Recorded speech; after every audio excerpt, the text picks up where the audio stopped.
সম্মানিত হাজিরিন, গভীর মনোযোগ দিয়ে কথাগুলো শুনবেন। বিশ্বনবী মুহাম্মদ রাসূলুল্লাহ সাল্লাল্লাহু আলাইহি সাল্লাম যখন হিজরত করে মদিনায় চলে গেলেন, মদিনায় যাওয়ার পরে তিনি তাকায় দেখেন ইহুদিরা আশুরার দিনে রোজা পালন করেন। বিশ্বনবী তখন জিজ্ঞাসা করলেন, তোমরা কেন সিয়াম পালন করো? আশুরার দিনে তোমরা কেন রোজা রাখো? ইহুদিরা জবাব দিয়ে বললেন, আমরা আশুরার দিনে কেন সিয়াম পালন করি, কারণ হলো, ইহুদিরা তখন জবাব দিয়ে বলেন, কারণ হলো মূসা আলাইহিস সালাম, আমরা যার অনুসারী, তাকে আল্লাহ রাব্বুল আলামিন জালেম ফিরাউনের হাত থেকে মুক্তি দিয়েছিলেন যেই দিন, সেই দিনটা ছিল আশুরার দিন, তার মানে মুহররমের 10 তারিখ। এই দিনটাকে আমরা মুক্তি হিসাবে, বিজয় লাভ হিসাবে, ফিরাউনের কবল থেকে আল্লাহ রাব্বুল আলামিন মূসা আলাইহিস সালাম এবং তার উম্মতদেরকে বিজয় দেওয়ার কারণে শুকরিয়া স্বরূপ আমরা এই দিনে সিয়াম পালন করি। চিৎকার মেরে বলুন সুবহানাল্লাহ। বিশ্বনবী তখন বললেন, মূসা আলাইহিস সালামের ব্যাপারে তোমাদের চাইতে আমাদের অধিকার বেশি, হক বেশি। এজন্য নবী করিম সাল্লাল্লাহু আলাইহি সাল্লাম সাহাবায়ে কিরামদেরকে নির্দেশ দিলেন, তোমরাও রোজা রাখবা, তবে ইহুদিদের সাথে যেন মিল না হয়। তারা রোজা রাখে একটি, আর আমরা রোজা রাখবো কয়টি? 2টি। জোরে বলেন কয়টি? হয় 9-10 অথবা 10-11। বিশ্বনবী মুহাম্মদ রাসূলুল্লাহ সাল্লাল্লাহু আলাইহি সাল্লাম বলেছেন, রাসূল আকরাম সাল্লাল্লাহু আলাইহি সাল্লাম বলেছেন, যদি কেউ এই দিনে সিয়াম পালন করেন, আল্লাহ রাসূল বলেন, আমি আশা করি, আমি আল্লাহর কাছে কি করি? আশাবাদী যে আল্লাহ তাআলা তার পূর্বের 1 বছরের গুনাহ মাফ করে দেবেন। পূর্বের 1 বছরের গুনাহ আল্লাহ তাআলা মাফ করে দিবেন। কি গুনাহ মাফ করে দিবেন? সগীরা গুনাহ আল্লাহ তাআলা মাফ করে দিবেন। কবিরা গুনার ব্যাপারে অবশ্যই আমাদের কি করতে হবে? তওবা করতে হবে।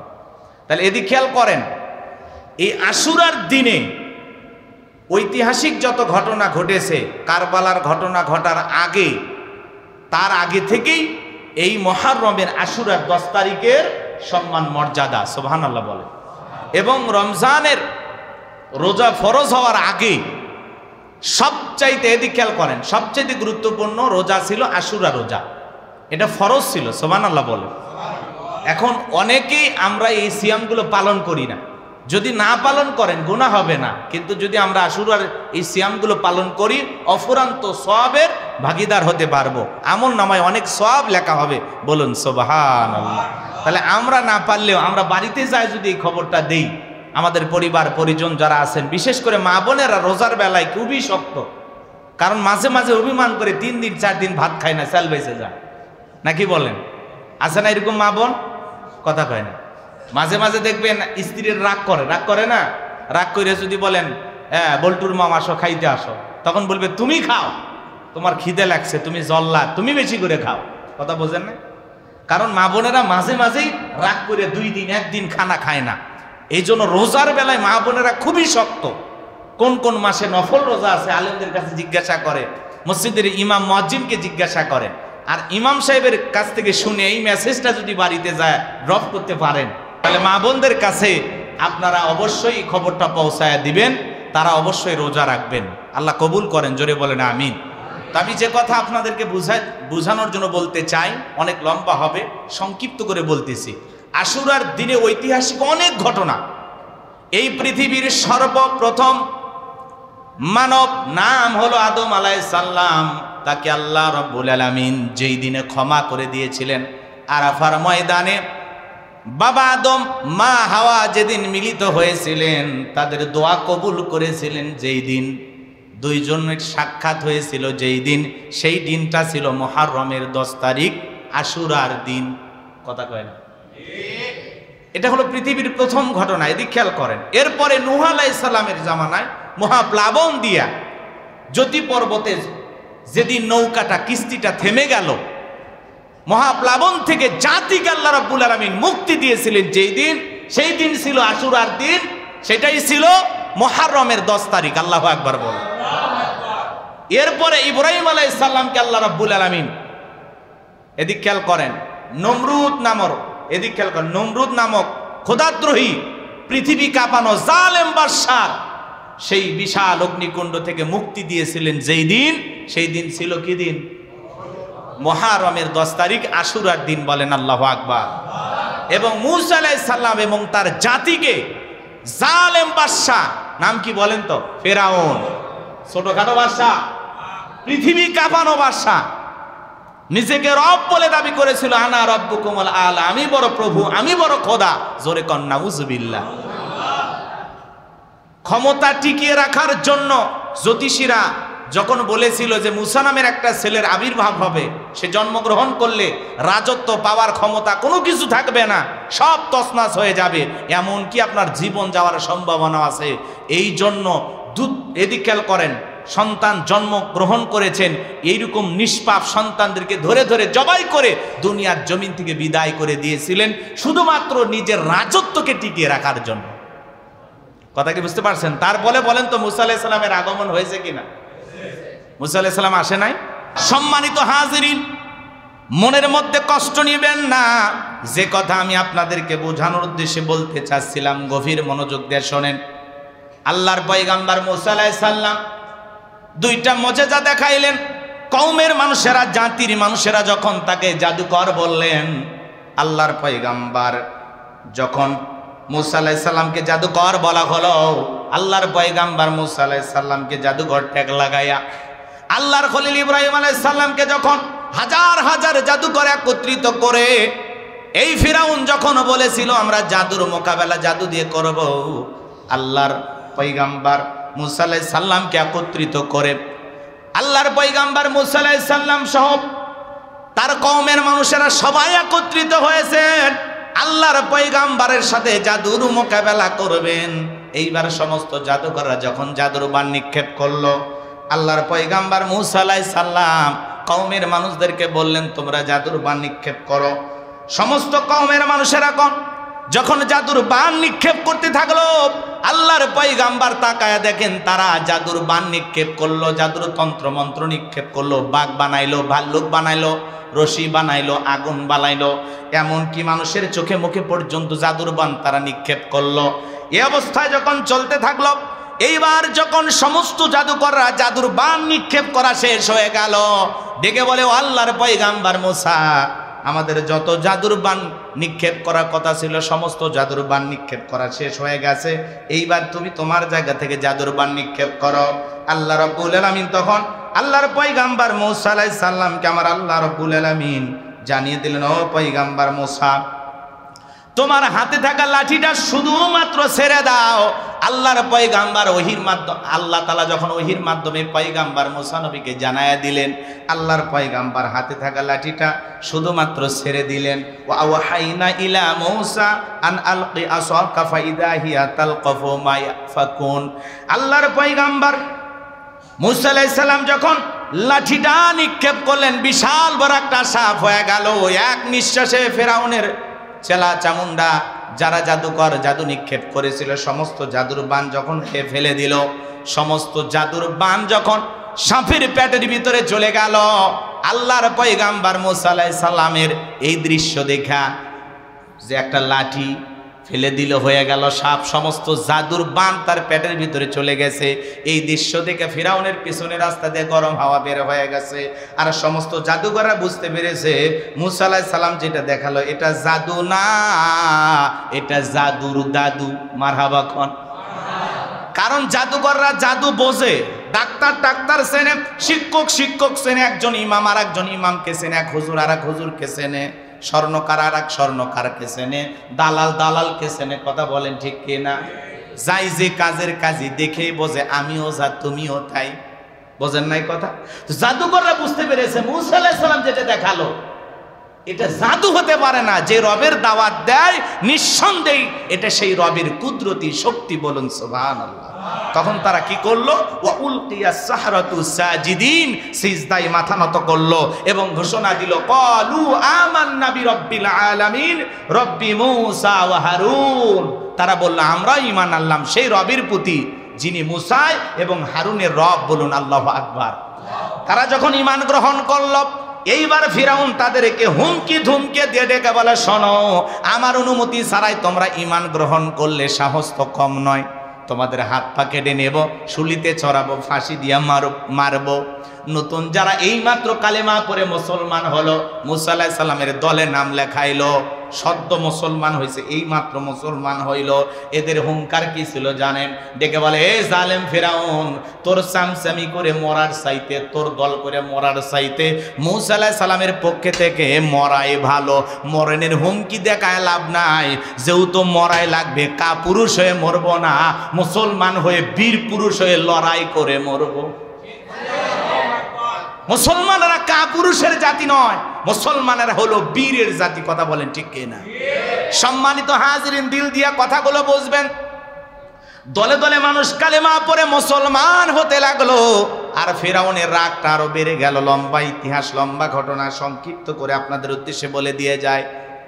এইবার যখন ফিরাউন বুঝতে পেরেছে না না, রাজত্ব আর টিকিয়ে রাখা যাবে না, যেভাবে দলে দলে মানুষ মুসা আলাইহিস সালামের অনুসারী হয়ে যাচ্ছে, তার সংখ্যা আরো বেড়ে যাচ্ছে, ক্ষমতা রাজত্ব টিকিয়ে থাকতে হলে যে কোনো সময় তার উপরে হামলা করা লাগবে।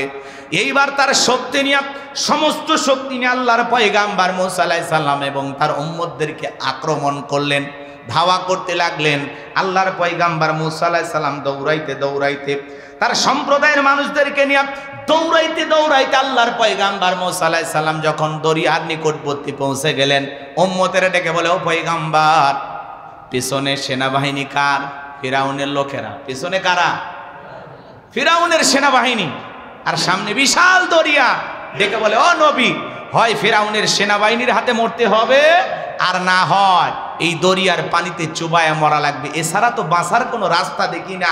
আল্লাহর পয়গাম্বার তখন মুসা আলাইহিস সালাম ডেকে বলেন, এখানে শুধু আমরাই নাই, আমাদের সাথে আরেকজন আছেন, তিনি কে? আরেকটু জোরে বলেন, তিনি কে? মুমিনেরা বিপদে পড়বেন যখন সাহায্য পাবেন কা? আরো জোরে বলেন কা? আল্লাহ তাআলা তখন জানায় দিলেন, ও নবী মুসা, একই লাঠি ফেলাইলে সাপ হয়ে যায়। এখন তো ওই যে রাসেস ভাইপার নিয়ে মানুষ পাগল হয়ে গেছে, সাপের আতঙ্কে পাগল হয়ে গেছে।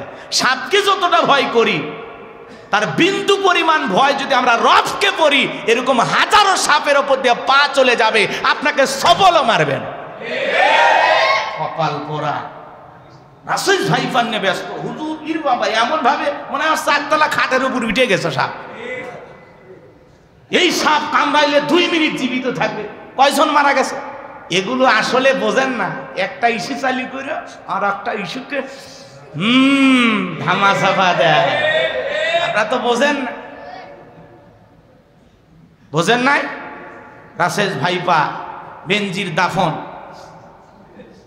এই যে কোটি কোটি টাকা পুলিশের, আইজিবি, এত সম্পদ পাইল কোথায়? হাজার হাজার একর জমির মালিক হইল কেমনে? আলাদিনের সেরা, আলাদিনের সেরা, কেউ কয় হাতেম, তাই নানান কথা। তো ভাই, আজকে যে আমার ভাই যে আবেদ আলী বললো, এগুলো আবেদ আলীর যদি এই অবস্থা হয়, মানে প্রধানমন্ত্রী পর্যন্ত আফসোস করে বললেন, আমার বাড়ির পিয়ন 400 কোটি টাকার মালিক। এত টাকা ওনারা ভাই কোথায়? আর ওনারা যদি এত টাকার মালিক হয়, আরো কত মানুষ দেশে আছে, তারা কত টাকার মালিক? কথা কয় না কে? প্রধানমন্ত্রীর বাসায় খালি পিয়নই আছে না, আরো লোকজন আছে, ওনার আশেপাশে আরো লোকজন আছে, তাহলে তারা কত টাকার মালিক? তো উনি ওনার জায়গা থেকে বক্তব্য দিয়ে বোঝাচ্ছেন যে আসলে দুর্নীতি গেছে কোথায়। আমার বাড়ির পিয়ন, সে 400 কোটি, আবেদ আলী তো হবে কোটি টাকার মালিক, সে নাকি 1200 কোটি টাকার মালিক। কত? আবেদ আলী চাচা, তাকে নিয়ে এত আলোচনা কেন করা হলো? কারণ আবেদ আলীর মাথায় টুপি আছে, মুখে দাড়ি আছে, সুন্নতি লিবাস, একটু মসজিদে দান করে। কথা কি বোঝেন নাই? তো বিভিন্ন ভাবে সোশ্যাল মিডিয়া তার এই যে নামাজরত ছবিগুলো ভাইরাল হয়ে গেছে। এই যে আব্দুল বারী রশিদি ভাইয়া বললেন না, যে ড্রাইভিং সিটে বসে নামাজ পড়তেছে, লোকটা কত আল্লাহওয়ালা, চিন্তা করা যায়। কথা কয় না? আমরা এরকম আল্লাহওয়ালা বহু দেখেছি, 70 রাকাত তাহাজ্জুদ পড়ে, আবার সুযোগ পেলে মদের বোতলে টান মারে, বিড়ি সিগারেটও খায়, আছে না? না, যেই লোক তাহাজ্জুদ পড়বে, এই লোক কোনোদিন বিড়ি সিগারেট খাইবে, আর যেই লোক তাহাজ্জুদ পড়বে তার মুখে দাড়ি থাকবে না। কথা বলে না কেন? এই যে তাহাজ্জুদ পড়া না ভণ্ডামি করা আছে। এরকম আবেদ আলী, হাজার হাজার আবেদ আলী আছে। কথা কন ঠিক কিনা? এখন আবেদ আলীকে নিয়ে এরকম আলোচনা হয়, মুখে দাড়ি আছে, মাথায় টুপি আছে, এরকম দাড়ি ছাড়াও হাজারো আবেদ আলী আছে, তাদেরকে নিয়ে কেন আলোচনা হয় না? তারাও এরকম বিসিএস ক্যাডার তৈরি করার জন্য 15 লাখ 20 লাখ করে নিয়েছে, তো তাদের নাম ভাইরাল হয় না কেন? ওই টুপি আর দাড়ি দেখে চুলকানি হয়। হ্যাঁ, কেউ যদি মসজিদে এসে জুতা চুরি করে, ইমামের দোষ, কথা বলেন, মুসল্লির দোষ।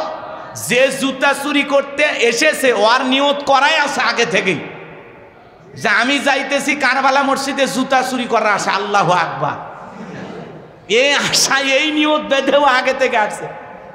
আপনি দেখেন না মাঝে মাঝে ভিডিও দেখেন না, আমরা তো আর অন্ধ না, অনেক ভিডিও তো দেখি।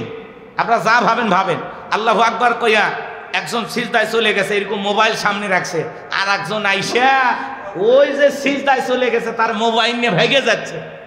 তাহলে এ কি আবিদ আলী? কথা কয় না কে? এটা আবিদ আলীর নাতিপুতি, এরা আবিদ আলীর সন্তান, কথা কন ঠিক না? রাগ করতেছেন আপনারা? এই জন্য জুতা যে চুরি করতে আসে তাকে আপনি মুসল্লি উপাধি দিলে হবে না, তাকে যদি নামাজি বলেন হবে না, কারণ আসলে ও চোর, মুসল্লির সুরতে চুরি করতেছে। আবিদ আলী চোর, কিন্তু মাথায় টুপি মুখে দাড়ি রেখে এই সুরতে চুরি করতেছে, মনে হচ্ছে আল্লাহর ওলি শাহজালাল, কিন্তু ভিতরে তিনি শাহজালাল নয়, কথা কয় না? কত মানুষ 5 ওয়াক্ত নামাজ ছাড়ে না, কোরআন তিলাওয়াত দিয়ে সমাজের কাজ শুরু করে, দেশের কাজ শুরু করে, আছে না ভাই? তো তারাও তো আল্লাহওয়ালা, আল্লাহওয়ালার অভাব নাই এদেশে, এদেশের অলিতে গলিতে আল্লাহর অলি ঘুরতেছে, খালি আমরা চিনি না, কথা কয় না কেন? রাগ করতেছেন আপনারা? রাগ কইরেন না। হুজুরদের যদি একটু ছোটখাটো দোষ পাই, সেটা না বাপ রে বাপ, মিডিয়াতে দিন রাত ব্রেকিং নিউজ, অমুক হুজুর টুপি মাথায় দিয়ে একটি চুমা খেয়েছে, এটা ব্রেকিং নিউজ হয়ে যায়। আর টুপি ছাড়া কত কি হচ্ছে সেগুলোর ব্রেকিং নিউজ নাই। এ রাগ করতেছেন আপনারা? কে টুপি থাকলে দাড়ি থাকলে এত চুলকানি কে আপনাদের? হ্যাঁ, দাড়ি টুপির সাইডে শুরুতে অনেক মানুষ শয়তানি করে না, আপনি দাড়ি টুপি নিয়ে আলোচনা কেন করেন? রসুলের সুন্নত নিয়ে বেশি মাতবাড়ি করবেন, সুন্নতকে সুন্নতের জায়গায় রাখবেন, কথা বলেন ঠিক কিনা? এই দুনিয়াতে এমন কাফের বেঈমান হাজারো ছিল যাদের মুখে দাড়ি ছিল, কথা বলেন না কেন? টুপি ছিল না? রাগ করতেছেন আপনারা? এবার শোনেন, আমি সংক্ষিপ্ত করে দিচ্ছি, কষ্ট হচ্ছে বুঝি আপনাদের। লিল্লাহে তাকবীর। এজন্য আমরা বলবো যারা আবেদ আলী তৈরি করে, আবেদ আলী যা ড্রাইভারি করে, এদেরকেও ধরতে হবে, এদের যারা মালিক, এদের যারা বস, এদেরকেও ধরা লাগবে, কথা কন ঠিক কিনা? খালি মিল্টন সমাদদারকে ধরবেন, আবিদ আলীকে ধরবেন, আর ওনারা গেল কোথায়? হ্যাঁ, মতিউর রহমানের খবর নাই, আবার মাননীয় প্রধানমন্ত্রী সেই পিয়ন, উনি দেশে আছে না বিদেশে আছে, ওনাকে ফোন করা হচ্ছে, খুঁজে পাওয়া যাচ্ছে না। হ্যাঁ, ওমরা করতেছে, আল্লাহ কবুল করুন। কষ্ট হচ্ছে আপনাদের। সম্মানিত হাজরিন, যে কথা বলতে চাচ্ছিলাম, আল্লাহ রাব্বুল আলামিন ডেকে বলেন, ও নবী মুসা, হাতের লাঠিটা দিয়ে পানিতে একটু আঘাত করো, আমি আল্লাহ রাব্বুল আলামিন তোমাদের জন্য ভিআইপি রাস্তা বানায় দেব। আল্লাহর পয়গাম্বরের হাতে থাকা লাঠি, ওই লাঠিটা দিয়া সমুদ্রের পানিতে আঘাত করা মাত্র আল্লাহ রাব্বুল আলামিন ভিআইপি রাস্তা বানায় দিলেন। এবং আল্লাহ তাআলা তার পয়গাম্বর মুসা আলাইহিস সালামকে ওয়ার্ডার দিলেন, ও পয়গাম্বর, তুমি তোমার উম্মতকে নিয়ে এই রাস্তা দিয়ে নিরাপদে পার হয়ে যাও। বলেন আল্লাহু আকবার। আল্লাহর পয়গাম্বর মুসা আলাইহিস সালাম এবং তার উম্মতেরা যখন নিরাপদে ওই রাস্তা দিয়ে পার হয়ে যায়, ফেরাউন তার চেলাচামুন্ডা সেনাবাহিনী সব লোকজন নিয়ে এসে দেখে, বাপরে বাপ, সমুদ্রের বুকে ভিআইপি রাস্তা, ও মনে করছে আর বাপ দাদা বানায় গেছে। এইবার রাস্তার কাছে এসে বলে, সমস্ত সেনাবাহিনীদেরকে অর্ডার দেয়া বলে, তাড়াতাড়ি করে রাস্তার উপর দিয়ে ওই দিয়ে তাকায় দেখো ওরা যাইতেছে, সবাই মিলে ওঠো। সবাইকে নিয়ে এই জালেম কাফের বেঈমান ফেরাউন যখন তার দলবল সহ সমুদ্রের মধ্যবর্তী স্থানে চলে গেছে, আল্লাহর পয়গাম্বর মুসা আলাইহিস সালাম তার উম্মতকে আল্লাহ রাব্বুল আলামিন নিরাপদে দরিয়া পার করে দিয়েছেন, বলুন সুবহানাল্লাহ। এরপরে আল্লাহ রাব্বুল আলামিন সমুদ্রের পানিকে ওয়ার্ডার দিলেন, ও সমুদ্রের পানি, তুমি হুকুম মানো কার? অবশ্যই আপনার। আল্লাহ ডেকে বলে, ও সমুদ্রের পানি, তুই তোর খেলা দেখা। এইবার সমুদ্রের পানির ভিতরে উথাল পাতাল ঢের সৃষ্টি হয়ে গেল। সমুদ্রের ভিতরে একই রাস্তা, ইমানদারদের জন্য নিরাপদ আর জালেমদের জন্য গজব। একই রাস্তা দিয়ে আল্লাহ তাআলা মুসা আলাইহিস সালাম এবং তার উম্মতকে নিরাপদে পার করে দিলেন, সুবহানাল্লাহ বলেন। আবার আবার ওই একই রাস্তা দিয়া ফিরআউন এবং তার সেনাবাহিনী যখন পার হতে যায়, সমস্ত সেনাবাহিনীকে আল্লাহ রাব্বুল আলামিন সমুদ্রে উথাল পাতাল ঢের ভিতরে পানি খাওয়ায়া সুবায়া পটকা মাছের মতো পেট তুলে তুলে দুনিয়ার জমিন থেকে বিদায় করে দিলেন। এইবার সমস্ত সেনাবাহিনী মরে গেছে, বেঁচে আছে বড়ডা। বড়ডার নাম কি? এই বড়টা মরার আগে নাটক করে আল্লাহ তাআলাকে বলতেছেন, ক্বালা আমানতু আন্নাহু লা ইলাহা ইল্লাল্লাযী আমানাত বিহি বানু ইসরাঈলা ওয়া আনা মিনাল মুসলিমিন। আল্লাহ রাব্বুল আলামিন কে থেকে বলতেছেন, আমিও ঈমান আনলাম, তুমি ছাড়া কোনো মাবুদ নাই। বনি ইসরায়েলের যে আল্লাহর প্রতি ঈমান এনেছে, আমিও সে আল্লাহর প্রতি ঈমান আনলাম। ওয়া আনা মিনাল মুসলিমিন, আল্লাহ আমি মুসলমান হয়েছি, আত্মসমর্পণ করেছি, আমাকে তুমি মাফ করে দাও। চিন্তা করেন, ফেরাউন মরার আগে পানি খাইতেছে আর ওই সময় কি বলতেছে, আল্লাহ আমিও ঈমান আনলাম, তুমি ছাড়া কোনো মাবুদ নাই। কথাকে বুঝতে পারতেছেন? তুমি ছাড়া কোনো মাবুদ নাই, আমিও ঈমান আনলাম। বনি ইসরায়েল যে আল্লাহর প্রতি ঈমান এনেছে, আমিও সে আল্লাহর প্রতি ঈমান আনলাম। ওয়া আনা মিনাল মুসলিমিন, আল্লাহ আমি মুসলমান হয়ে গেছি, আর চুবাইও না আর পানি খাওয়াইও না। আচ্ছা বলেন তো, ওই সময় যদি ফেরাউন মুসলমান হয়, আপনার আমার মুসলমান হয় দাম আছে? কথা বলেন, দাম আছে? কিন্তু ফেরাউন ঈমান গ্রহণ করতে চেয়েছিল, আল্লাহ কি কবুল করেছিলেন? করেন নাই। আমার আল্লাহ কি বলেছিলেন জানেন? আমার আল্লাহ বলেন, আল আনা ওয়া ক্বাদ আসাইতা ক্বাবলু ওয়া কুনতা মিনাল মুফসিদিন। আল্লাহ বলতেছে, এখন ঈমান আনছো, এখন। এর আগে কি করেছো? নাফরমানি করেছো, বিশৃঙ্খলা সৃষ্টি করেছো, ক্ষমতার দাপটে অহংকারে নবজাতক শিশুগুলোকে বিদায় করে দিয়েছ, ক্ষমতার দাপটে 40 বছর শিক্ষা ব্যবস্থা বন্ধ করে রেখেছো, ক্ষমতার দাপটে তোমার বাড়িতে থাকা দাসীকে গরম তেলে চুবায়া বিদায় করে দিয়েছ, ক্ষমতার দাপটে তোমার ঘরের স্ত্রীকে পেরেক মাইরা হাজারো নির্যাতন করে বিদায় করে দিয়েছ। আজকে নিজেকে রব বলে দাবি করে ঘরে ঘরে তোমার তৈরি করা মূর্তি ঢোকায়া দিয়েছ। আজকে আবার মূসা এবং তার অনুসারীদেরকে আক্রমণ করেছ বিদায় করে দেওয়ার জন্য। তোর পাপের 16 কলা পূর্ণ হয়ে গেছে, তবে মরার আগে শোন, আমি আল্লাহ তাআলা তোর লাশটা রেখে দিব পৃথিবীবাসীর জন্য। আজও ফেরাউনের সেই লাশটা আছে না? না, মিশরের জাদুঘরে আজও ফেরাউনের লাশটা আছে। আজও মিশরের জাদুঘরে ফেরাউনের লাশটা আছে। ভালো করে বোঝার চেষ্টা করবেন। মূসা আলাইহিস সালামের অনুসারীরা যায়, বলেন তো ওই লাশে যায় সালাম দেয়? কথা কয় না, সালাম দেয়। কি মারে জানেন? জুতো খুলে মারে, পায়ের জুতা। বিদেশে যারা যায়, এদিকে খেয়াল করেন, অনেক মানুষের জুতার দামি 1 লাখ টাকা, 50,000 টাকা। ওই 1 লাখ টাকা ওই হুঁশার থাকে না, 50,000 টাকা ওই হুঁশার থাকে না, ওই জুতা খুলে মারে। আর কই এই সেই ফেরাউন, মার জুতা। সুটকি ফেরাউনের দিকে জুতা মারে, জেতা ফেরাউন পাইলে ওর চামড়া দিয়ে ডুগডুগি বাজাইতো। কথা কর ঠিক কিনা? এই জন্য যে আল্লাহ তাআলা, এদিকে খেয়াল করেন, জালেম ফেরাউনকে তার দল বল সহ দরিয়ার পানিতে চুবাইয়ে মেরে মূসা আলাইহিস সালামকে বিজয় দিয়েছিলেন সেই দিন, সেটা ছিল আশুরা। কথা কি বুঝতে পারছেন? সেটাই ছিল মুহররমের 10 তারিখ। তার মানে মুহররমের 10 তারিখ বিজয়ের দিন। আল্লাহু আকবার বলেন।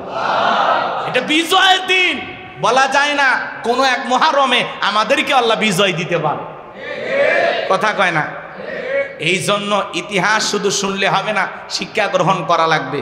রাগ করতেছেন আপনারা? এইভাবে যুগে যুগে, এদিক খেয়াল করেন, আল্লাহ রাব্বুল আলামিন ঈমানদারদেরকে বিজয় দিয়েছিলেন। ঈমানদার হতে গেলে আল্লাহ রাব্বুল আলামিন বলেন, ওয়ালা তাহিনু ওয়ালা তাহজানু ওয়া আনতুমুল আ'লাউনা ইন কুনতুম মুমিনিন। মুমিনেরা হতাশাগ্রস্ত হয় না, ভেঙে পড়ো না, দুর্বল হয় না। ঈমানের দাবিতে যদি মুমিন হও, ওয়া কানা হাক্কান আলাইনা নাসরুল মুমিনিন, মুমিনদের সাহায্য করা আমি আল্লাহর ওয়াজিব হয়ে যায়। বলেন আল্লাহু আকবার। এই জন্য ঈমানদারদের বিজয় আনতে বেশি মানুষের প্রয়োজন হয় না। বদরের প্রান্তরে 313 জন সাহাবীর মাধ্যমে আল্লাহ রাব্বুল আলামিন মুসলমানদের প্রথম বিজয় দান করেছিলেন। সেই বদরের সাহাবীদের মতো ঈমান আমল যদি মজবুত করতে পারি, আজও পৃথিবীর জমিনে ঈমানদারদেরকে আল্লাহ রাব্বুল আলামিন এই পৃথিবীর রাজত্ব পাওয়ার ক্ষমতা দান করবেন, বিজয় দান করবেন। কথা বলে ঠিক কিনা? মনে রাখবেন, জালেমদের শেষ পরিণতি হলো পরাজয়, আর ইমানদারদের শেষ পরিণতি হলো বিজয়। সুবহানাল্লাহ বলবেন না? আচ্ছা, আপনারা এই যে মুখের দিকে তাকান, এদিক খেয়াল করেন, বলেন তো এর নাম কি? দাঁত। একটু জোরে বলেন কি না? সবার মুখেই তো আল্লাহ তাআলা দিয়েছেন, তাই না? আচ্ছা, এইটার নাম কি? নরম জিহ্বা, তাই না? এদিক খেয়াল করেন, মাঝে মাঝে দেখবেন দাঁতের ফাঁকে যখন ছোলা বুট অথবা গোস্ত অথবা কোথাও জায়গায় কোনো যদি কিছু আটকে যায়, এই দুর্বল জিহ্বা বারবার ওই জায়গায় নক করে দাঁতকে বিপদ মুক্ত করে, দাঁতের উপকার করে। কথা বলে ঠিক কিনা? কিন্তু মাঝে মাঝে দেখবেন এই বেঈমান দাঁত সুযোগ পাইলে এই নরম দুর্বল অসহায় জিহ্বারে কামড় মারে, এমন মাঝে মাঝে আঘাত করে ৩-৪ দিন ব্যথা ধরে, মাঝে মাঝে রক্ত পর্যন্ত বের করে ফেলে। কথা কোন ঠিক কিনা? আচ্ছা বলেন তো, শক্তির দিক দিয়ে দাঁতের শক্তি কম না বেশি? কিন্তু বলেন তো, আপনি আমি যখন বৃদ্ধ হয়ে যাব, মুখ থেকে ঝরে পড়বে কোনটা, জিহ্বা নাকি দাঁত? এত পাওয়ার, এত ক্ষমতা, কিন্তু বৃদ্ধকালে দেখবেন এই শক্তিধর দাঁতটা ঝরে পড়ে। কথা কন ঠিক কিনা? কিন্তু আপনি মৃত্যুর দিন পর্যন্ত এই দুর্বল অসহায় জিহ্বাটা আপনার সাথেই থাকে। কথা কন ঠিক কিনা? মুখের যে কয়টা দাঁত সব পড়ে যায়, এমনও মানুষ আছে না নাই? এরপরে দেখবেন দাঁতের দোকানে যায়া, যারা দন্ত চিকিৎসক আছে এদের কাছে যায় নকল দাঁত লেখা দেয়। মাঝে মাঝে রাগ টাক একটু বেশি হইলে দেখবেন দুটোই খুলে পড়ে। এরকমও তো হয়ে যায়, তাই না?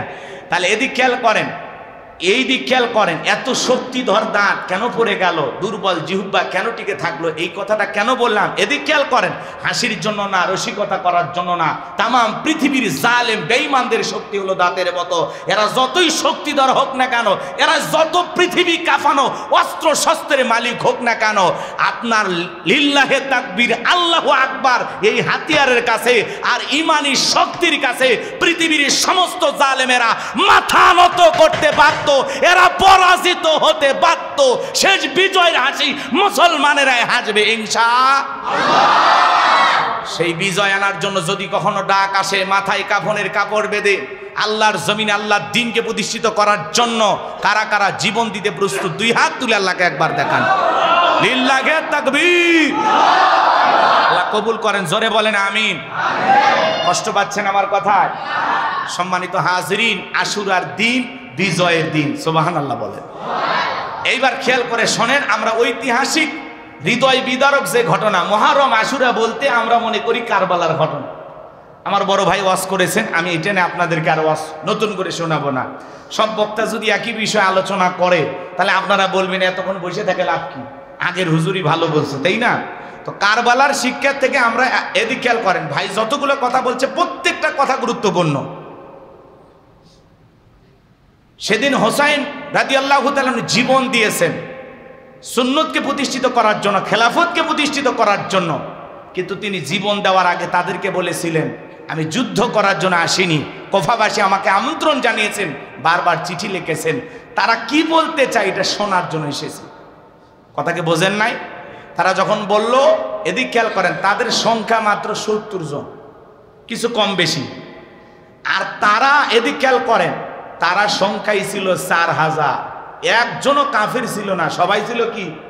মুসলমান। কথা বলেন না কেন? সবাই কি মুসলমান। একজন মুসলমানের পথ আর একজন মুসলমান কি দিয়েছেন? বাধা দিয়েছেন, যাইতে দেয়া হবে না, কুফায় প্রবেশের অনুমতি নাই। চিন্তা করেন, আজও তাকায়া দেখবেন, দুইজন মুসলমান ভাই, একজন মুসলমানের আর একজন মুসলমানের যাওয়ার রাস্তা বন্ধ করে দেয়, একটু ওই দিক দিয়ে একটু হাঁটা চলাচল করে, কিন্তু ওর বাড়ির ধারের জায়গাটা একটু বেশি। ও চিন্তা করে, আমার বাড়ি আমার জায়গার উপর দিয়া এই দিক দিয়ে হাঁটা নিরাপদে কলোনিতে যাইবা, হইতে পারে না, বেড়া দেয়। কথা কয় না?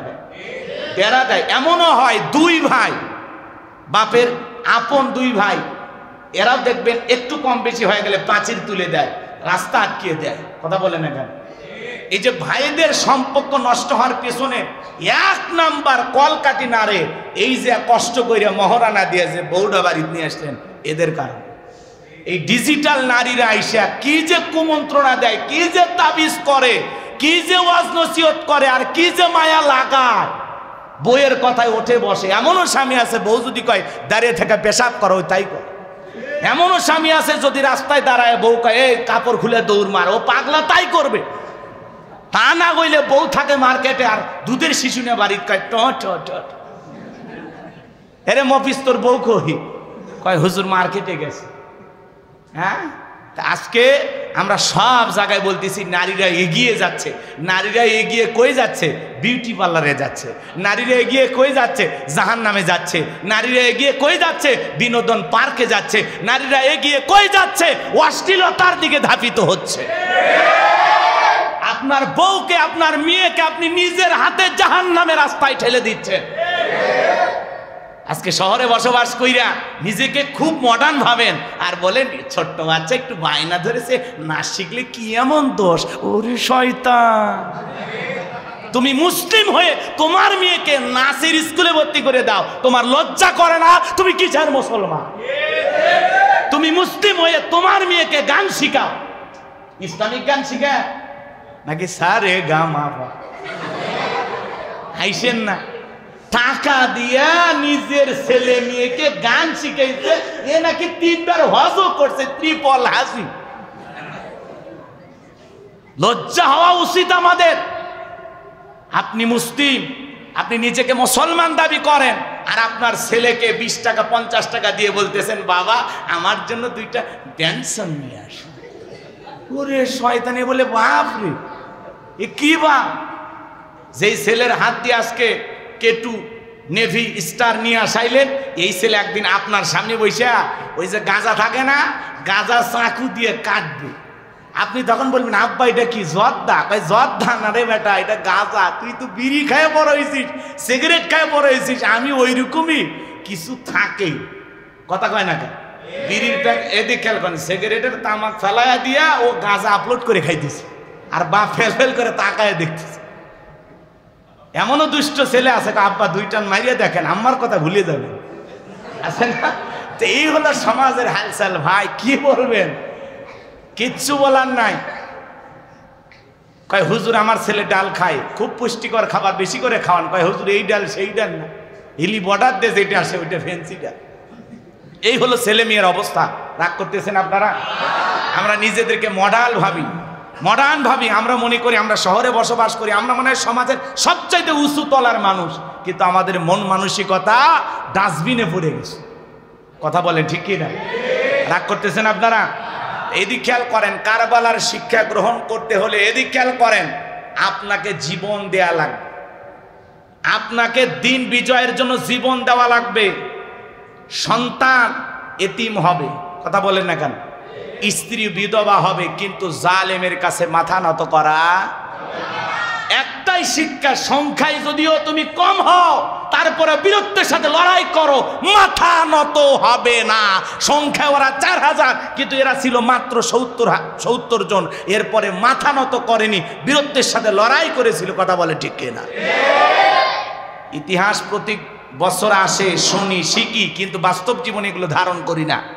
একটু নির্বিষ হয়ে গেলে সমাজে যদি মিছিল মিটিং চলে, বাপরে বাপ ওই দিকে যাওয়া যাবে না, কি এই ঝামেলা ওই ঝামেলা, চাচা আপন পরাণ বাসা, এই কথা বলে ঘরে এসে আমরা শুয়ে থাকি, আর বলি আল্লাহ বিজয় দেওয়ার মালিক, আল্লাহ বিজয় দেওয়ার মালিক। মাশাআল্লাহ, দোয়া করতেছে, এরকম আছে না? নাই, দোয়ার সাথে আপনাকে সঙ্গীও হওয়া লাগবে। কথা কোন ঠিক কিনা? রাগ করতেছেন আপনারা? আমি আর কথা বাড়াতে চাচ্ছি না, শেষ করে দিচ্ছি। কিন্তু আমি শুরুতে 2টি আয়াত কারিমা তিলাওয়াত করেছিলাম, আমি সংক্ষিপ্ত করে এই কথাগুলো বলতে চাই। কষ্ট হচ্ছে আপনাদের? একটু জবান ছেড়ে সবাই আমার সাথে পড়ুন। আউযু বিল্লাহি মিনাশ শাইতানির রাজিম, বিসমিল্লাহির রহমানির রহিম। বিতাড়িত মোর্দার শয়তানের কাছ থেকে আল্লাহ পাকের কাছে আশ্রয় প্রার্থনা চাচ্ছি। পরম করুণাময় অসীম দয়ালু আল্লাহ তাআলার নামে শুরু করছি। সূরার নাম সূরাল মুমিনুন, মোট আয়াত আছে 118, রুকু আছে 6টি। বিশ্বনবীর মক্কার জিন্দিগিতে এই সূরাটি নাজিল হয়েছেন। এদিক খেয়াল করেন, আমি আপনাদের সামনে যদি এই সূরার থেকে বিষয়গুলো তুলে ধরতে চাই, আরো 2-2.5 ঘন্টা আলোচনা করা যাবে, কিন্তু আসলে আমাকে বলা হয়েছে হুজুর আপনি 30 বাজলে শেষ করেন, তার মানে সময় আছে আর 3 মিনিট কথা বলে শেষ করব, তাই না? কষ্ট হচ্ছে আপনাদের? কথাও তো বলেন না, শেষ? হ্যাঁ বলেন, শুনবেন? কারা কারা দেখি হাত তোলেন তো দেখি। 2-1 জন হাতও তোলে না, এরকম লোক আছে, তবে সংখ্যায় বেশি। লিল্লাহে তাকবীর। এদিক খেয়াল করেন, সূরা আল মুমিনুন আল্লাহ পাক তার বিশ্বাসী বান্দাদের জন্য সূরা আল মুমিনুন নাজিল করেছেন। আবার যারা অবিশ্বাসী কাফের তাদের জন্য আল্লাহ পাক একটি সূরা নাজিল করেছেন, সূরার নাম হলো কাফিরুন। জোরে বলেন কি নাম? কাফিরুন। আবার যারা দুদুল্যমান, দুই নৌকায় পা দিয়ে চলে, মুখে বলে একটা অন্তরে আর একটা, যে মিল নাই। সকালবেলা বলে ইসলামের কথা চলবে, বিকেলবেলা পুলিশ পাঠায় বলে আমরা বিশেষ একটা সংবাদ পেয়েছি যেন আপাতত বন্ধ। কথা কয় না কে? এরকম দুমুখ সাপ আছে না নাই? এদেরকে বলা হয় মুনাফিক। জোরে বলেন কি? এই মুনাফিকদের জন্য আল্লাহ পাক একটি সূরা নাজিল করেছেন, সূরার নাম হলো মুনাফিকুন। মুনাফিকদের চেনা বড় কঠিন। এরা নিজে, এদিকে খেয়াল করেন, নিজের হাতে গাছের গোড়া কেটে মাথায় পানি ঢালে। কথা কয় না? চুপ করে থাক ধোকাবাজ, চোখে তোদের নাহি লাজ, গোড়া কেটে মাথায় ঢালো পানি, তোদের চিনি আর কতকাল করবি রে শয়তানি। এই মুনাফিকদের স্বভাব হলো ইসলাম নামের গাছের গোড়া কেটে মাথায় পানি ঢালে, মুখে মুখে ইসলামের কথা বলে, অন্তরের দিক দিয়ে সে কখনো ইসলামের বিজয় চায় না। কথা কি বুঝতে পারছেন? তো আজকে আমি মুনাফিকদেরকে নিয়ে বলবো না, কাফিরদেরকেও নিয়ে বলবো না, আমি বলবো আল্লাহর মুমিন বান্দাদেরকে নিয়ে। আল্লাহ রাব্বুল আলামিন বলেন কদ আফলাহাল মুমিনুন, অবশ্যই মুমিনেরা সফল, অলরেডি মুমিনেরা সফল হয়েছে তারা, ঈমান এনেছে যারা। বলেন আল্লাহু আকবার। তাহলে ঈমানদার ছাড়া সফল হওয়া যায়? টাকার দিক দিয়ে পৃথিবীতে অনেক ধনী মানুষ সফল হয়, ক্ষমতার দিক দিয়ে জো বাইডেন বলেন, কিং জং বলেন, ভারতের দাদা বলেন, এরকম পৃথিবীতে অনেক বড় বড় ক্ষমতাধর আছে, এরা ক্ষমতার দিক দিয়ে সফল, কেউ টাকার দিক দিয়ে সফল, কেউ এদিক খেয়াল করেন যশ খ্যাতি অর্জন করেছে, সুপারস্টার, এরকম বিভিন্নভাবে সফল, কেউ খেলোয়াড়ের দিক দিয়ে সফল আছে না? মেসি কেঁদেছে, এই জন্য বাংলাদেশের অনেক যুবক কান্না করেছে। কথা বলেন না কেন? কিন্তু মেসি কি তোমার দুলে ভাই? মেসি কি মুসলমান? তাহলে মেসির জন্য তুমি কেন কাঁদো? মেসির জন্য এত মায়া তোমার কেন হয়? নেইমার, রোনালদোর জন্য এত মায়া কেন হয়? কারণ ওরা হলো প্রিয় ফুটবলার, এই জন্য তোমাদের মায়া হয়। একজন ফুটবলারের মহাব্বতে তুমি কাঁদো, তোমার চাইতে কপাল পোড়া যুবক আর কেউ হতে পারে না, কারণ তারা মুসলমান না। যে আর্জেন্টিনা দেশের সাপোর্টার হয়ে পতাকা টাঙা, ওরা ইসরায়েলকে সমর্থন করে। কথা বলে ঠিক কি? হামাস মুসলমানদেরকে সন্ত্রাস বলে গালি দেয়, চিৎকার মেরে বলেন নাউজুবিল্লাহ। এরা কখনো আমাদের বন্ধু হতে পারে না। এই জন্য কাকে মহাব্বত করতেছেন বুঝে শুনে মহাব্বত করেন। বলা যায় না ওই প্রিয় ফুটবলার সাথে আপনার ঠিকানাটা জাহান্নামে হয়ে যেতে পারে। ওই প্রিয় নাটক দেখে যার লাফালাফি করতেছে, ওর ঠিকানার সাথে আপনার ঠিকানাটাও জাহান্নামে হয়ে যেতে পারে। কথা বলে ঠিক কি না? আল্লাহ আমাদের বোঝার তৌফিক দান করুন। জোরে বলুন আমিন। এদিক খেয়াল করেন, আল্লাহ বলেন কদ আফলাহাল মুমিনুন, অবশ্যই মুমিনেরা সফল, অলরেডি মুমিনেরা সফল হয়েছে তারা, ঈমান এনেছে যারা। টাকা থাকলে সফল হওয়া যায় না, ক্ষমতা থাকলে সফল হওয়া যায় না, পৃথিবীর সবাই চেনে জানে, সেলিব্রিটি হলে সফল হওয়া যায় না। সফল হতে পারবে তারা, ঈমান আনবে যারা। এই কলোনি বাজার একজন রিক্সা চালক, এদিক খেয়াল করেন, লোকটা যদি ইমানদার হয়, আজান দেওয়ার পরে মসজিদে গিয়ে মাথা নত করে আল্লাহকে সেজদা দেয়, বলেন তো পৃথিবীর বড় নেতা আমেরিকার প্রেসিডেন্ট জো বাইডেনের চাইতে ওই রিক্সা চালক নামাজির দাম আল্লাহর কাছে কম না বেশি? কারণ ইমান আছে যার, আল্লাহর কাছে দাম আছে তার। কথা বলেন ঠিক কি না? তার মানে দুনিয়াতে বেঈমানেরা ক্ষমতার দিক দিয়ে সফল হতে পারে, মরার পরে সবগুলোকে পিটায় জাহান্নামে দিবেন কে? আর ইমানদাররা দুনিয়াতেও সফল, আখিরাতেও সফল। বলুন সুবহানাল্লাহ। এদিক খেয়াল করেন, তাহলে সফল হয়েছে তারা, ঈমান এনেছে যারা। মনে থাকবে তো ইনশাআল্লাহ? বলেন তো সফল হয়েছে কারা? আপনি গরিব হন, চেহারা কালো হোক, ফর্সা হোক, লম্বা হন, খাটো হন, তাতে সমস্যা নাই। আপনার ভিতরে ঈমান আছে, আল্লাহর কাছে দাম আছে। আল্লাহর কাছে যদি দামি হতে পারি, এই জীবনে আর কিছু চাওয়ার আছে? জোরে বলেন চাওয়ার আছে?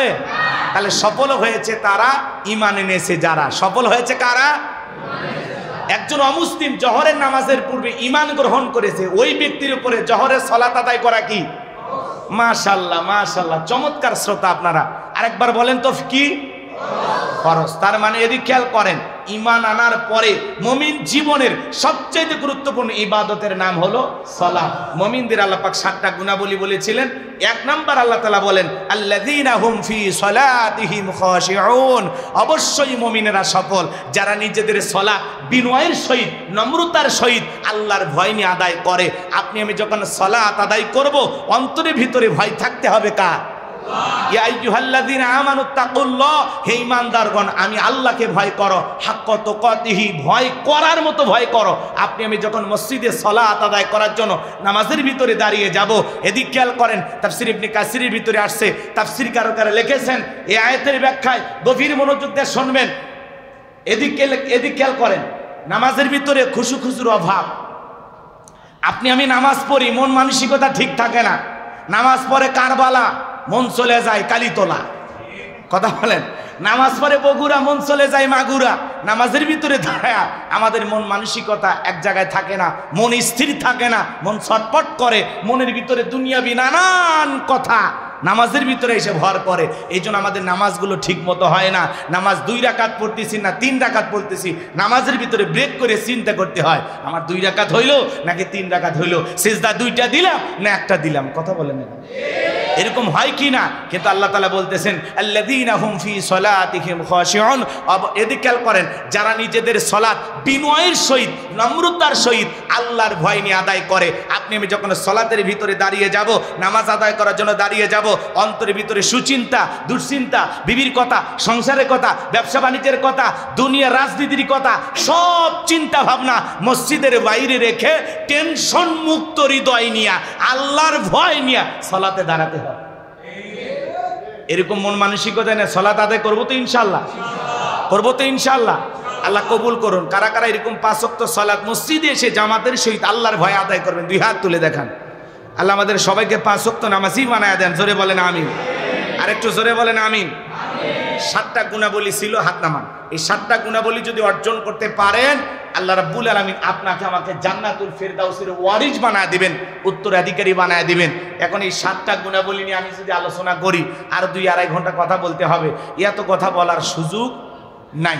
বলেন হুজুর, আছে ওয়াজ পাগল কিছু মানুষ আছে, আপনাদের চেহারা দেখে বোঝা যায়, কিন্তু যেহেতু আমি আপনাদেরকে কষ্ট দিতে আসি নাই, সুযোগ হলে আবারও ভবিষ্যতে কখনো আসবো, কথা হবে কিন্তু সংক্ষিপ্ত কথা আমি আলোচনা করব না, আয়াত তেলাওয়াত করে বলতে গেলে সময় লাগবে। দ্বিতীয়, এদিক খেয়াল করেন, 2 নাম্বার গুণাবলী, অনার্থক কথাবার্তা বলা যাবে না। কথা বলেন না কেন? ওয়াল্লাযীনা হুম আনিল লাগবি মুরিদুন, অনার্থক কথাবার্তা বলা যাবে না, আজে বাজে কথা বলা যাবে না। অনার্থক কথাবার্তা, এক জায়গায় বসে 2-3 ঘন্টা আমরা গল্প করতেছি, অমুক এটা করছে, তুমুক এটা করছে, এসে হ্যান ত্যান নানান ধরনের সমালোচনা।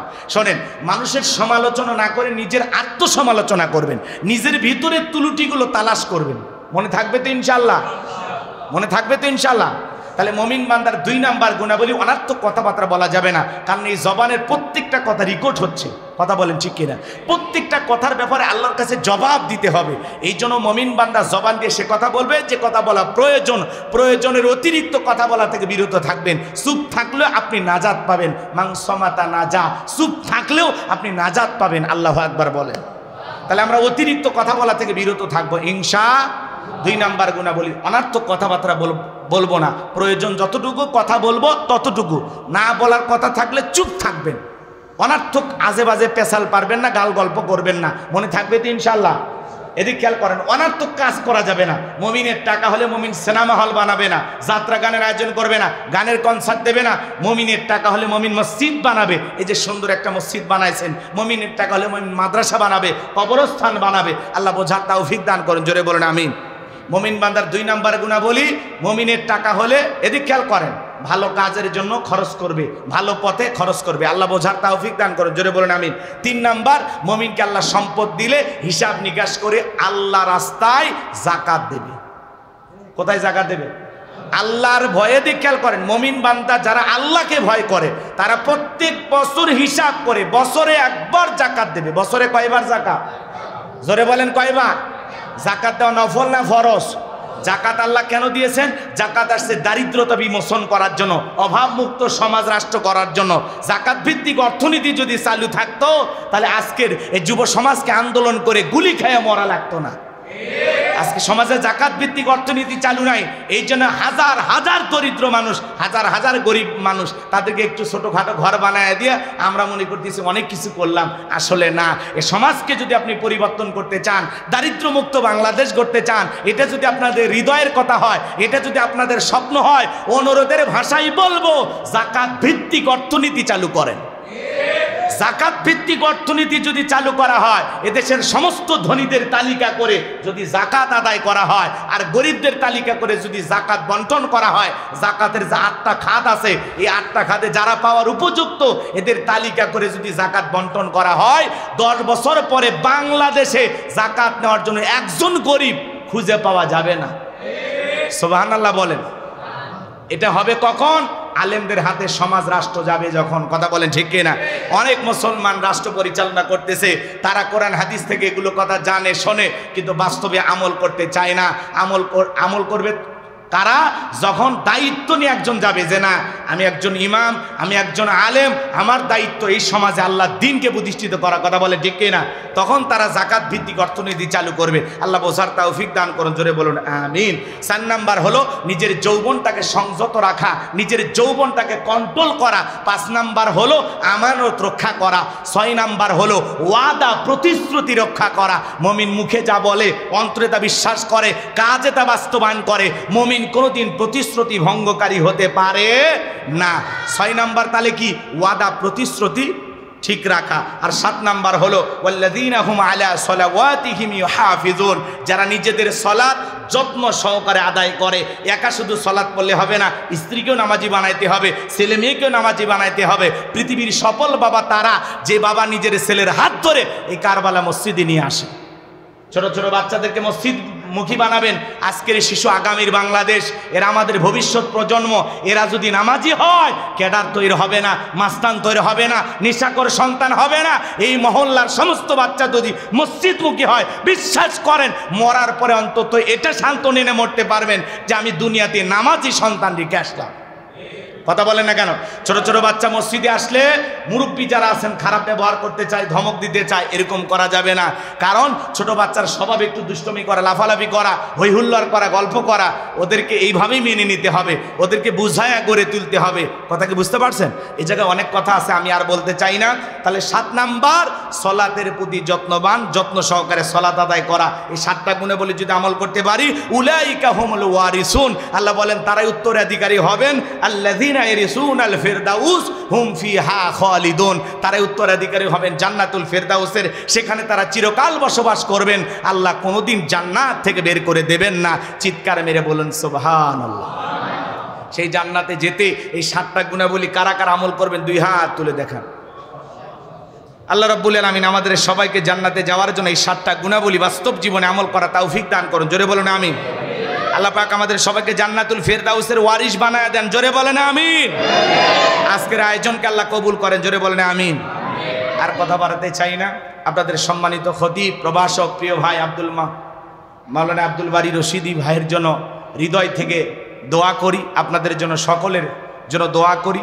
আল্লাহ পাক আপনাদের সবাইকে সুস্থতার সহিত হায়াত দান করুন, দিন কায়েমের জন্য কবুল করুন, কোরআন সুন্নাহ বুঝে বাস্তব জীবনে আমল করা তৌফিক দান করুন। এই মসজিদের সম্মানিত সুযোগ্য সভাপতি, সেক্রেটারি যারা আছেন, অন্যান্য দায়িত্বশীল যারা আছেন, মসজিদের যারা নিয়মিত মুসল্লি, আল্লাহ পাক সবাইকে জান্নাতি মানুষ হিসেবে কবুল করুন, জোরে বলুন আমিন। মিডিয়ার ভাইদেরকে আল্লাহ রাব্বুল আলামিন কবুল করুন, সকলে বলুন আমিন। ওয়া আখিরি দাওয়ানা আনিল হামদুলিল্লাহি রাব্বিল আলামিন। সকলে দুরূদ ইব্রাহিম পড়ুন।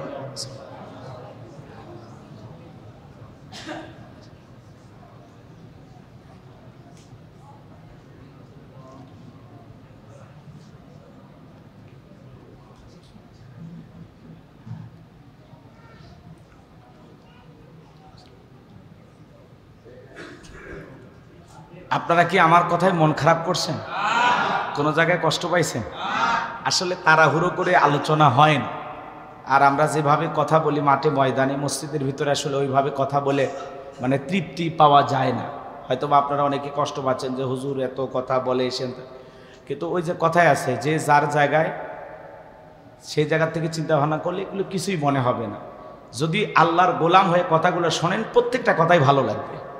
আর যদি দুনিয়াবি কোনো চিন্তা ভাবনা মাথার ভিতরে এখনও থেকে থাকে, তাহলে কবে এটা করলো ওইটা করলো, এটা ওই দিক গেল ওই দিক গেল, এত বেকাতেরা চিন্তা ভাবনা কে? সোজা চিন্তা করে না হইলে ওই যে সোজা একদিন হবে নি, আপনি আমি সবাই হব, তাই না?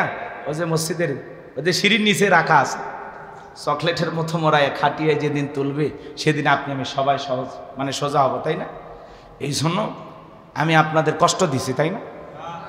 কষ্ট দিছি? কোনো কারণে বিরক্ত হয়েছেন? এই জন্য দিল থেকে দোয়া করবেন। আমি গুনাহগারের জন্য দোয়া করবেন। আর আমাদের মুরব্বী চাচা আজকে আসতেন, মুফতি মাওলানা বজলুর রশিদ মিয়া, একটু অসুস্থ, ওনার জন্য দিল থেকে দোয়া করবেন। ওনাদের মতো মুরব্বী দীর্ঘদিন দিনের খেদমত করুক, আল্লাহ কবুল করেন, জোরে বলেন আমিন। আর আমার মাদ্রাসা আছে, আপনারা জানেন, এই বগুড়া চার মাথার পাশে এরুলিয়া, আমার মাদ্রাসায় 60 জনের মতো বাচ্চা কাচ্চা পড়াশোনা করে। দোয়া করবেন আল্লাহ যেন মৃত্যু পর্যন্ত ভালো কিছু এই দুনিয়ার জমিনে করে যাওয়ার তৌফিক দান করেন, জোরে বলেন আমিন। যে সন্তানেরা একটা আন্দোলন করতেছেন, তাদের সঠিক চিন্তা ভাবনার জায়গা থেকে আল্লাহ যেন তাদেরকেও কবুল করেন, সকলে বলুন আমিন। এ দেশের আমরা শান্তি কামনা করি, কোনো বিশৃঙ্খলা চাই না, নিরাপদ একটা সুন্দর সোনার টুকরা বাংলাদেশ কামনা করি, কথা বলেন ঠিক কিনা? এদেশের স্বাধীনতা টিকে থাক, এদেশের বাক স্বাধীনতা টিকে থাক, মানুষ নিরাপদে পথ চলুক, এটা আমাদের হৃদয়ের চাওয়া, নাকি বলেন? এই জন্য এদেশের কল্যাণকামী মানুষ আমরা। এদেশে যারা 5 ওয়াক্ত নামাজ, এরা সবসময় এদেশের কল্যাণ কামনা করে দোয়া করে, কথা বলেন ঠিক কিনা? এই জন্য আমরা দিল থেকে দোয়া করব, আল্লাহ যেন এই দেশটাকে পরিপূর্ণভাবে ইসলামের জন্য কবুল করেন, জোরে বলুন আমিন, আল্লাহুম্মা আমিন। রব্বানা যালামনা আনফুসানা ওয়া ইল্লাম তাগফির লানা ওয়া তারহামনা লানাকুনান্না মিনাল খাসিরিন। রব্বানা লা তুযিগ কুলুবানা বা'দা ইয হাদাইতানা ওয়া হাব লানা মিন লাদুনকা রাহমা ইন্নাকা আনতাল ওয়াহ্হাব।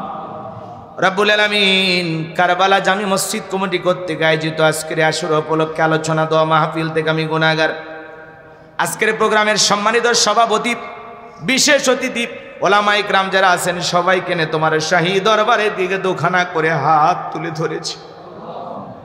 রব্বুল আলামিন মেহেরবানি করে মাগরিব থেকে পর্যন্ত যত ওলামায়ে কেরাম আলোচনা করেছেন, সকলের কণ্ঠগুলো দ্বীনের জন্য কবুল করে নাও, সকলের কথাগুলো বাস্তব জীবনে আমল করা তৌফিক দিয়া দাও। রব্বুল আলামিন, আমরা যারা হাত তুলে ধরেছি, অনেকের মা নাই, বাবা নাই, এতিম বানায় অন্ধকার কবরে চলে গেছে। ওই জনম দুঃখিনী মা বাবার কবরে আর সবটুকু পৌঁছায়া দাও, মা বাবার কবর জান্নাতের বাগান বানায়া দাও। রব্বির হামহুমা কামা রব্বায়ানি সগীরা ওয়াকুর রব্বির হামহুমা কামা রব্বায়ানি সগীরা। পিতামাতা যাদের বেঁচে আছে, আল্লাহ পিতামাতার হায়াত বাড়ায়া দাও, পিতামাতার খেদমত করে তাদের মুখে হাসি ফুটে জান্নাত অর্জন করার তৌফিক দিয়া দাও। আত্মীয় স্বজন, পাড়া প্রতিবেশী যারা কবরে চলে গেছে, মাফ করে দাও, কবরগুলো জান্নাতের বাগান বানায়া দাও। রব্বুল আলামিন, এই চকফরিদ কারবালার আশেপাশে যত মানুষ মাটির নিচে শায়িত, আল্লাহ সবাইকে তুমি মাফ করে দাও। রব্বুল আলামিন, মুহররম মাসের আশুরার এই রজনীতে আমি গুনাহগার তোমার আদরের বান্দাদের সঙ্গে নিয়ে হাত তুলে ধরেছি। রব্বুল আলামিন, আমাদের জানা অজানা ছোট বড় গোপন প্রকাশের তামাম জিন্দিগির গুনাহগুলো মাফ করে দাও। আল্লাহ, তুমি যদি মাফ না করো, আমরা কার কাছে যাব? এমন জায়গায় বসে গুনাহ করেছি, দুনিয়ার কেউ জানে না, তুমি জানো। তুমি সাত্তার আমাদের দোষগুলো গোপন রেখেছো। আল্লাহ, দুনিয়ার মানুষ যদি আমাদের গুনাহের কথা জানতো, লজ্জায় মুখটা দেখাইতে পারতাম না। রব্বুল আলামিন, আমাদের সকলের তামাম জিন্দিগির গুনাহগুলো মাফ করে দাও। আল্লাহ, তুমি গফুর রহিম, তুমি রহমান, তুমি বড় দয়ালু। ওয়া আনতা আরহামুর রাহিমিন, তুমি দয়ালুর মধ্যে সর্বশ্রেষ্ঠ দয়ালু। আল্লাহ, আমি ছাড়া তোমার বান্দার অভাব নাই, তুমি ছাড়া আমাদের আর কোনো আল্লাহ নাই। মাফ করলেও আমরা তোমার দরজায়, মাফ না করলেও আমরা তোমার দরজায়। আল্লাহ, আমাদের সকলের তামাম জিন্দিগির গুনাহগুলো মাফ করে দাও। দুনিয়াতে ফকির একটা দরজায়, ভিক্ষা না পাইলে আর একটা দরজায় যায়। মা যদি মারে, বাবার কাছে যাওয়া যায়, বাবা মারলে মার কাছে যাওয়া যায়। তুমি যদি ফিরায় দাও গো আল্লাহ, আমাদের যাওয়ার আর কোনো জায়গা নাই।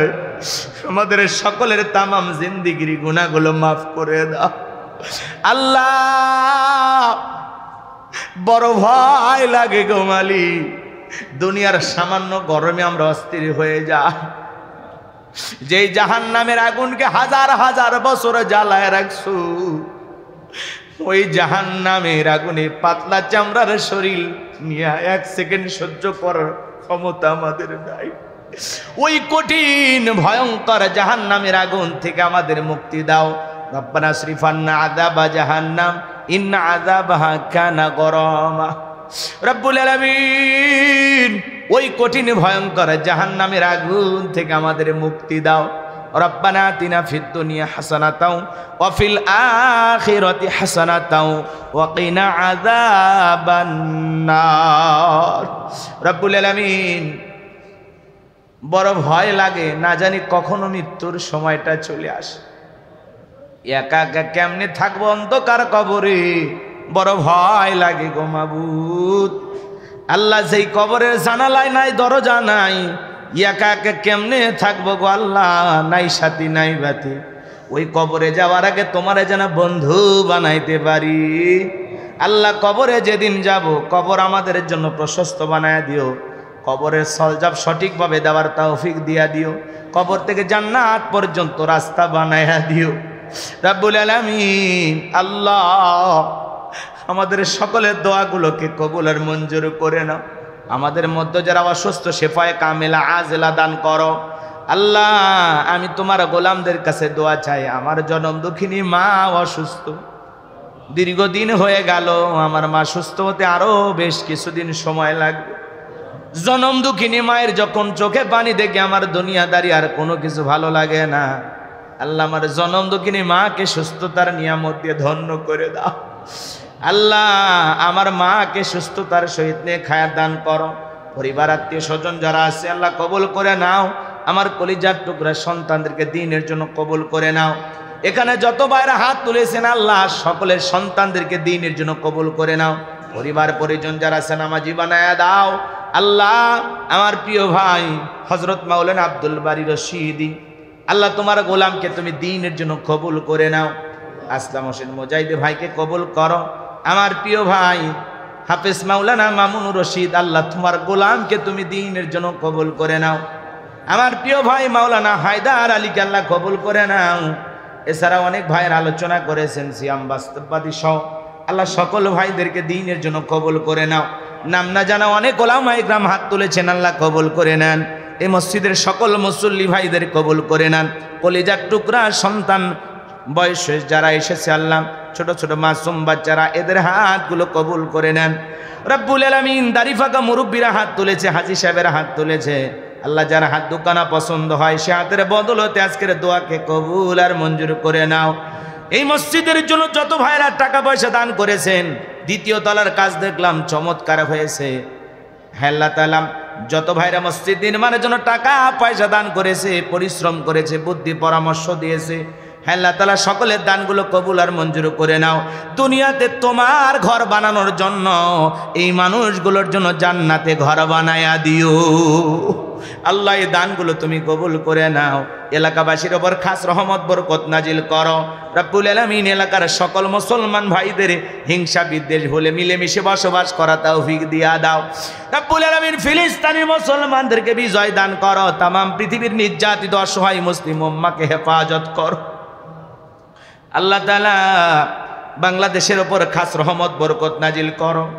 এ দেশের ছাত্র সমাজকে আল্লাহ হেফাজত করো আল্লাহ তাআলা। এই দেশের শান্তি ফিরায়া দাও আল্লাহ। এই দেশে ইসলামকে প্রতিষ্ঠিত করে দাও। কোরআনের রাজ কায়েম হয়েছে এমন একটা সুন্দর সকাল আমাদেরকে উপহার দাও আল্লাহ। এ দেশের ওপরে খাস রহমত বরকত নাজিল করো। এদেশের মসজিদ মাদ্রাসাগুলো কবুল করো। হক্কানি উলামা ইকরামদের কবুল করো। মাজলুম অবস্থায় যত আলেম আল্লাহ তাআলা মুক্তির ফয়সালা করে দাও।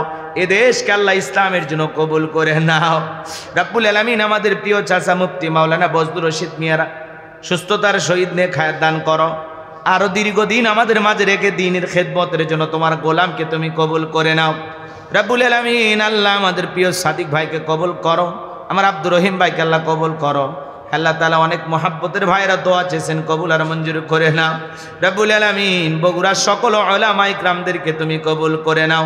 সুবহান রাব্বিকা রাব্বিল ইজ্জাতি আম্মা ইয়াসিফুন ওয়া সালামুন আলাল মুরসালিন ওয়ালহামদুলিল্লাহি রাব্বিল আলামিন। আল্লাহ জীবনে একটা বার সোনার মক্কা মদিনায় আমাদের যাওয়ার সুযোগ করে দিও। রসুলের রওজা পাকে দাঁড়িয়ে সালাম দেওয়ার সুযোগ করে দিও। জীবনে কোনোদিন যাওয়ার যদি ভাগ্য না হয়, ঘুমের ঘরে নবীজির সাক্ষাৎ করার সুযোগ করে দিও। কার কখন মৃত্যু আসবে কেউ জানি না গো মালিক। যেই মাসে মরণ দিবা মাসটা যেন রমজান মাস হয়, যেই দিনে মরণ দিবা দিনটা যেন জুমার দিন হয়। নামাজের সিজদারত অবস্থায় মৃত্যু দিও, কোরআন পড়তে পড়তে মৃত্যু দিও, ইসলামকে প্রতিষ্ঠিত করার জন্য রাজপথে জীবনটা বিলানোর তৌফিক দিয়ে দিও। যখন মৃত্যুর সময় উপস্থিত হয়ে যাবে, দয়ার নবীর চাঁদ মুখখানা দেখতে দেখতে আমাদের জবানে জারি করে দিও লা ইলাহা ইল্লাল্লাহ।